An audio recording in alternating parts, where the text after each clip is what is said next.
Hi friends, நம்மளோட first சேனலுக்கு எதிர்பாராத விதமா ஒரு காப்பிரைட் ஸ்ட்ரைக் வந்துடுச்சு. அதனால தான் சில நாட்களா அதுல வீடியோ போட முடியல. ஆனா நம்ம கண்டென்ட் போடுறத நிறுத்த போறதில்ல. இனிமே நம்மளோட 2வது சேனல்ல தான் தொடர்ந்து வீடியோக்கள் வரப்போகுது. அப்புறம் ஒரு சின்ன விஷயம் ஃப்ரெண்ட்ஸ், இப்போ இருக்கிற சூழ்நிலையில தொடர்ந்து வீடியோ அப்லோட் பண்றதுக்கு எனக்கு நெட் பேக் போடுறதுக்கே கொஞ்சம் சிரமமா இருக்கு. அதனால இந்த வீடியோவோட எண்ட்லயும் அல்லது டிஸ்கிரிப்ஷன் காமெண்ட் செக்ஷன்லயும் என்னோட QR கோட் கொடுத்துருக்கேன். உங்களால முடிஞ்சா ஒரு 5 ரூபாயோ 10 ரூபாயோ ஒரு சின்ன ஹெல்ப் பண்ணீங்கன்னா எனக்கு நெட் ரீசார்ஜ் பண்ணி தொடர்ந்து வீடியோ போட ரொம்ப பயனுள்ளதா இருக்கும்.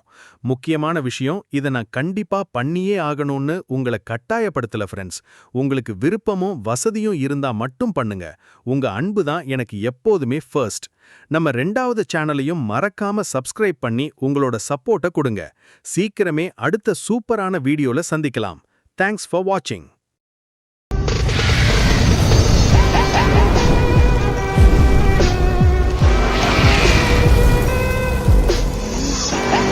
ஹாய் நண்பர்கள், நான் தான் உங்கள் ஆர்கே. போன எபிசோடு பார்க்காதவங்களாம் போன எபிசோடு பார்த்துட்டு வந்து இந்த எபிசோடு பாருங்கள். அப்போ தான் இந்த எபிசோடு உங்களுக்கு புரியும். சரி, வாங்க வீடியோக்குள்ளே போகலாம். 2020 ஒரு போட்டி நடந்துக்கிட்டு இருந்துச்சு. எல்லாரும் கடந்து 6 வாரமாக ரொம்ப கடந்து கத்திக்கிட்டு இருக்காங்க. கொரியா கொரியா கொரியான்னு கடந்து கத்திக்கிட்டு இருக்காங்க. பார்த்தா யாரோ சண்டை போட்டுக்கிட்டு இருக்காங்க. என்னன்னு பார்த்தா ரியல் ஸ்வாட வச்சுக்கிட்டு ஒருத்தர் நின்னான்.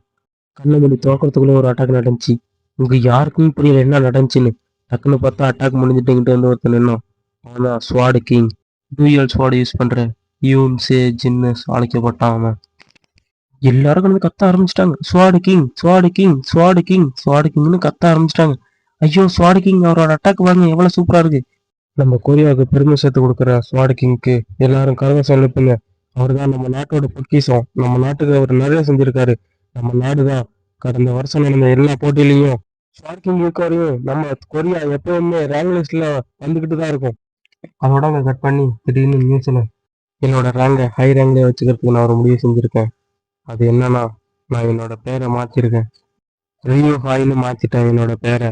அதனால நான் இப்போ ஜப்பானோட சிட்டிசனை நான் ரெஜிஸ்டர் பண்ண போகிறேன். அதனால இனிமேல் நான் இங்கே இருக்க மாட்டேன். நான் இங்கேருந்து கிளம்புறேன். தென்கொரியாவில் இருந்த அத்தனை பேரும் இதை கேட்டு ரொம்ப சோகத்தில் ஆழ்ந்து போயிட்டாங்க. இது யாராலையும் நம்பவே முடியாது. நம்ம ஹீரோ சொன்னான். அதே நாளுக்கு நான் திருப்பி வந்திருக்கேன். அவன் இங்கேருந்து போனான், அதுவும் தென்கொரியாவை விட்டு போனான். அதை என்னால் மன்னிக்கவே முடியாது அப்படின்னு சொல்லிட்டு உட்காந்தான் நம்ம ஹீரோ. அவனோட முகத்தை பார்க்கும் போதெல்லாம் எனக்கு அப்படியே எரிச்சலாகவே இருந்துச்சு. அவனை பார்க்கும் போதெல்லாம் எனக்கு ரொம்ப கடுப்பாக இருந்துச்சு. எதனாலனா, அவன் தென்கொரியா விட்டு போனானே ரொம்ப பெரிய விஷயம் நடந்து போயிடுச்சு. ஆனால் அவன் அதுக்கு வரவே இல்லை. நியூஸில் சொல்கிறாங்க, ஸ்வாடு கிங் நம்மளுக்கு இந்த செய்தியை தான் விட்டுட்டு போயிருக்காரு. அவர் நம்ம தென்கொரியாவை விட்டு ஜப்பானுக்கு போகிறேன்னு சொல்லிட்டாரு. அவன் இங்கேருந்து போனதுனால தென்கொரியா அதோட ரேங்க் லிஸ்ட்லேருந்து படிப்படியாக குறைஞ்சி தரைக்கு கீழே வந்துருச்சு. ரொம்ப மோசமான ஒரு நிலைமைக்கு வந்துருச்சு.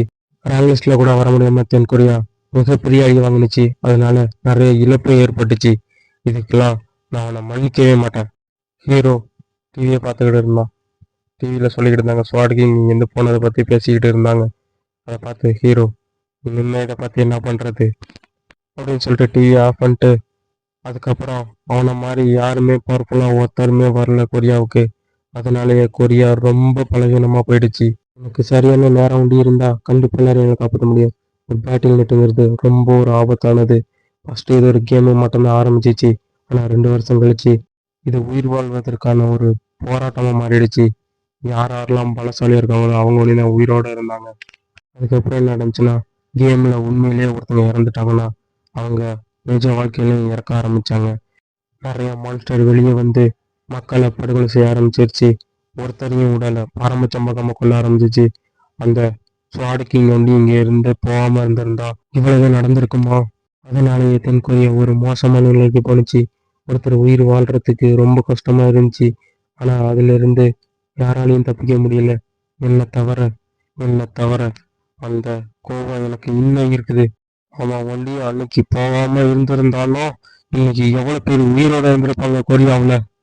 எல்லாரும் என்ன சொன்னாங்கன்னா, ஸ்வாட் கிங் வந்து இங்க இருந்திருந்தா கண்டிப்பா இந்த நிலைமை நம்மளுக்கு ஏற்பட்டிருக்காது. ஆனா ஒருத்தர் கூட எதிர்த்து போராடல. ஸ்வாட் கிங் இருக்கணும்னு தான் எல்லாரும் சொன்னாங்க ஒழிஞ்சு நான் போராடுறேன்னு ஒருத்தர் சொல்லல. அதனாலேயே கொரியா அழிய ஆரம்பிச்சிச்சு.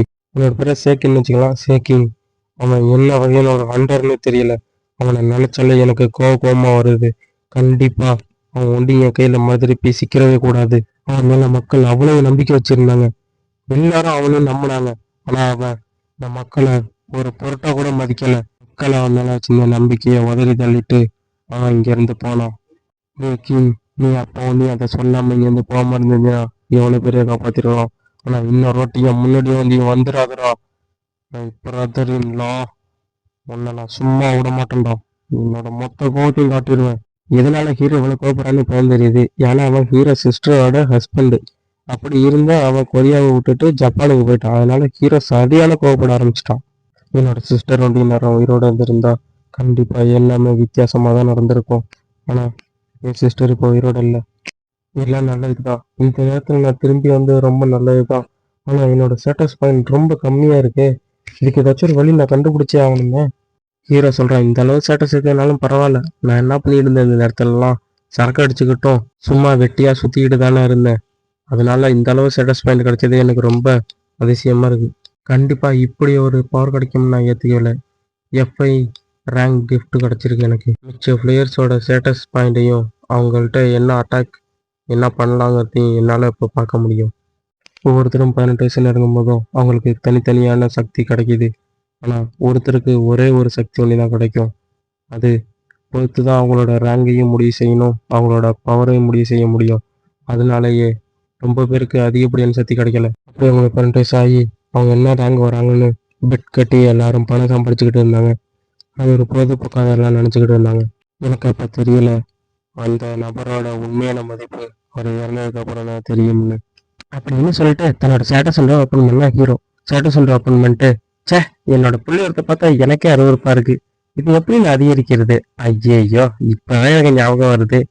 ஒரு முட்டாவைய தெரியாதனமா இருக்கிற குடி போதையில ஸ்டேட்டஸை அதிகரிக்கிற போசனை குடிச்சிட்டான்.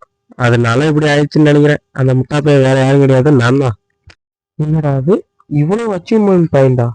எப்படி வந்துச்சு? என்னோட கடந்த காலத்துல இந்த மொத்த அச்சீவ்மெண்ட் பாயிண்ட் இப்போ வந்துருச்சா? எனக்கு ஒன்றும் புரியலையே. அப்படிதான் இருக்கணும். இதை வச்சு என்ன பண்றது? அது ஒரு குப்பைக்கு சமம் தான். என்ன பண்றது?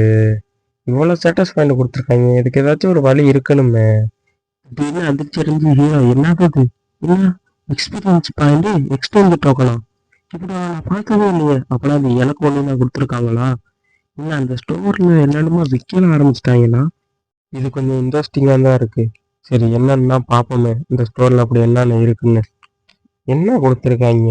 நெக்ஸ்ட் எபிசோட் உடனே அப்லோட் ஆயிரும். பார்த்துட்டு நல்லா இருந்துச்சுன்னா கமெண்ட் பண்ணிட்டு லைக் பண்ணிட்டு போங்க. ஷேர் அண்ட் சப்ஸ்கிரைப் பண்ணுங்கள். நான் தான் உங்கள் ஆர்கே அனிமி லவர். நெக்ஸ்ட் எபிசோடில் பார்க்கலாம். பாய்.